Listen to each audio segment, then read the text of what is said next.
The history of African music, from ancient rhythms to modern beats.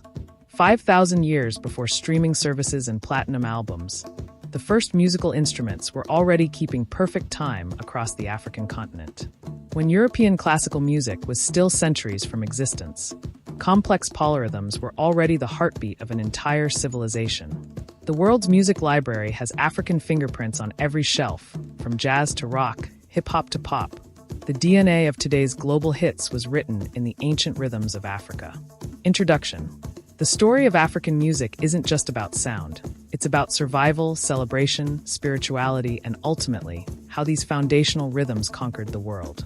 From traditional drums that literally spoke messages across villages to chart-topping Afrobeats that have global superstars scrambling to collaborate, this musical journey spans millennia, yet feels more relevant today than ever before.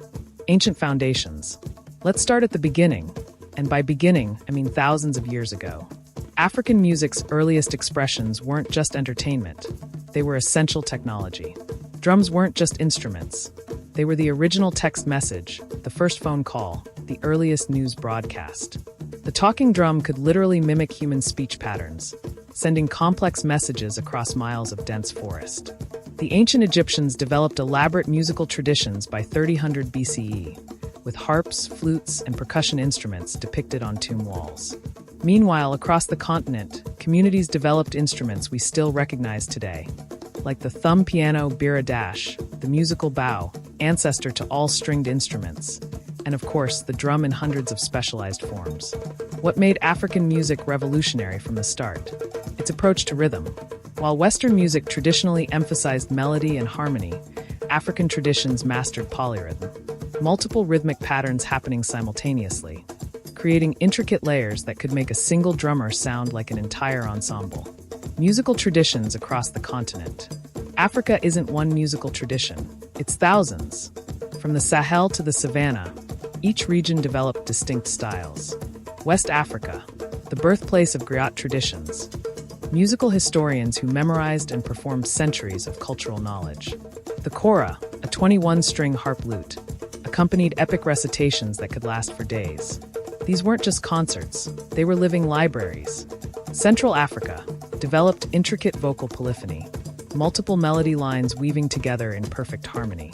The Pygmy peoples created some of the world's most complex vocal arrangements long before European classical composers tried their hand at it. North Africa blended Arabic influences with indigenous sounds, creating the modal Andalusian classical music that would later influence flamenco. The oud became the grandfather of nearly every stringed instrument in Western music. Eastern Africa perfected the single-string fiddle and developed distinctive pentatonic five-note scales that created the region's haunting, ethereal sound. Southern Africa pioneered call and response singing and complex vocal harmonies that would later stun the world when groups like Ladysmith Black Mambazo showcased them globally. The Diaspora. African music travels the world. The tragic transatlantic slave trade created the largest forced migration in human history. But even chains couldn't silence the music. African rhythms, transported across oceans, became the foundation for entirely new genres. In North America, African musical elements fused with European traditions to create spirituals, gospel, blues, and eventually jazz, America's original art form. The banjo, that's a modified African instrument. The distinctive swing rhythm in jazz, pure African syncopation. In the Caribbean, African drums and singing techniques merged with colonial influences to create calypso, rumba, reggae, and dozens of other styles. The steel drum, now iconic in Caribbean music, was born when resourceful musicians repurposed oil drums left by American forces after World War II. In South America, African traditions blended with indigenous and European elements to create samba in Brazil, tango in Argentina, and cumbia in Colombia. The distinctive clave rhythm, that 3-2 pattern you instantly recognize, is pure African rhythmic DNA. Here's an amazing thought. Virtually every popular music genre today, rock, hip-hop, R&B, jazz, electronic, pop, can trace its lineage directly back to African musical innovations. That bass line making the club shake right now? Its great-great-grandparent was an African drum pattern. The colonial era and resistance. During the colonial period, European powers attempted to suppress traditional African music, dismissing it as primitive, while simultaneously being fascinated by it. Christian missionaries encouraged him singing while discouraging traditional drumming and dancing. But music became resistance. Secret performances preserved cultural knowledge, and new hybrid forms emerged that disguised traditional elements within seemingly acceptable formats. Musicians became cultural warriors, preserving identity when everything else was under attack. When Hugh Masekela picked up a trumpet or Miriam Makeba raised her voice against apartheid, they weren't just making music. They were continuing a centuries-old tradition of musical resistance. Independence and musical renaissance. The independence movement sweeping across Africa in the mid-20th century sparked a musical renaissance. Suddenly, musicians could openly celebrate their heritage and innovations. Highlife in Ghana and Nigeria fused traditional rhythms with Western instruments, creating sophisticated dance music that celebrated newfound freedom. Afrobeat, pioneered by the legendary Fela Kuti, combined jazz, funk, and traditional Yoruba music into a potent, politically charged sound that challenged corruption and celebrated Pan-African identity. Congolese rumba soukous dominated the continent in the 1960s and 70s, with its sweet guitar melodies and infectious dance rhythms becoming the soundtrack of independence. Juju music from Nigeria, made famous by King Sunny Ade, showcased talking drums alongside electric guitars, creating a seamless bridge between ancient and modern.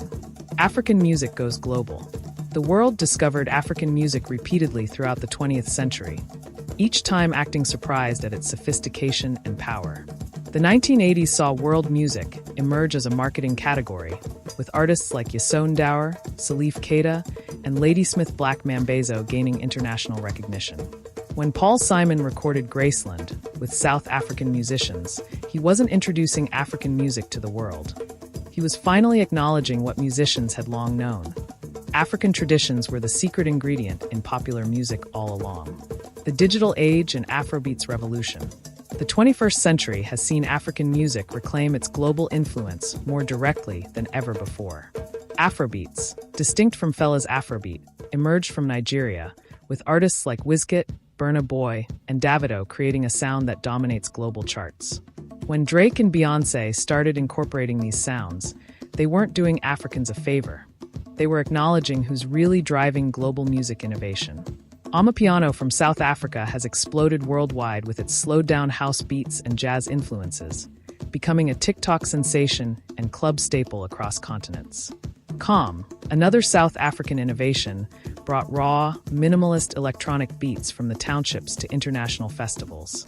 The streaming era has democratized music distribution, allowing African artists to build global audiences without Western gatekeepers.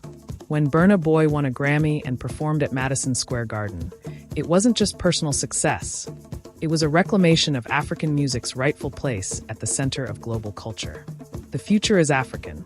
As we look to the future, African music isn't just part of the global conversation, it's leading it. Collaborations between African artists and global superstars are now expected, not exceptional.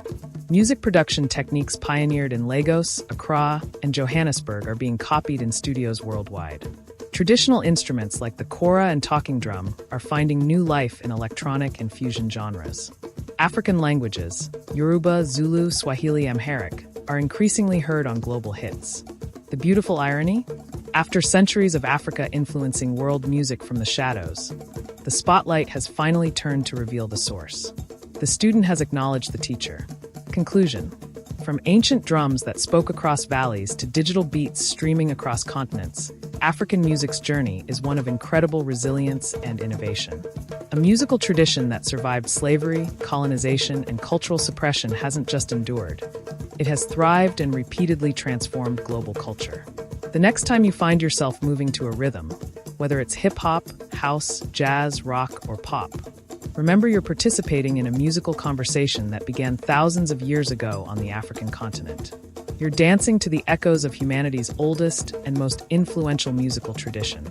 In the grand symphony of human culture, African music wasn't just the opening note. It provided the fundamental rhythm that keeps the entire composition moving forward. And in today's global music landscape, Africa isn't just reclaiming its seat at the table. It's reminding us it built the table in the first place. Engagement prompts for viewers. What's your favorite music genre that has African roots? Hint, it's probably all of them. Which African artist do you think more people should know about? If you could learn to play any traditional African instrument, which would you choose?